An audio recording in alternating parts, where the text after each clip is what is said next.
جی السلام علیکم۔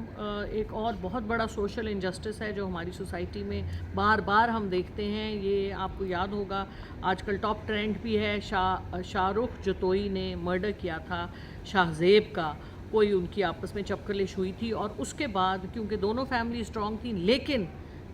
جتوئیز مطلب ہمارے بھی جاننے والے ہیں، ہم سب کی عزت کرتے ہیں، مگر بات یہ ہے کہ پاکستان میں مافیاز اور اسٹرانگ جو لوگ پاورفل ہوتے ہیں، پولیٹیکلی پاورفل ہوتے ہیں، فائنینشلی پاورفل ہوتے ہیں، یا ان کے طاقتور حلقوں میں ان کا انفلوئنس ہوتا ہے، تو وہ اپنی مرضی کے یہاں پر نتیجے نکلوا لیتے ہیں۔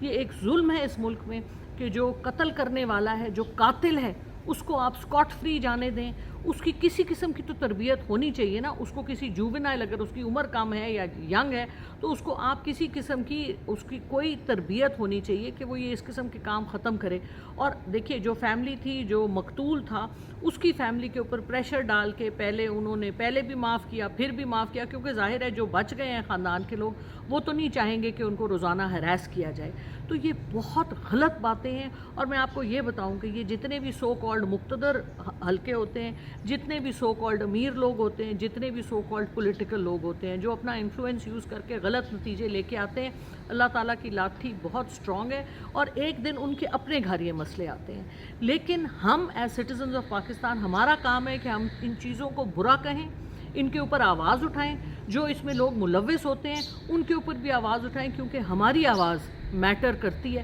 ان کی آواز نہیں میٹر کرتی۔ سب کو پتہ ہے یہ لوگ جھوٹے ہیں، تو آپ کی میری آواز is important, we need to raise our voices. Thank you.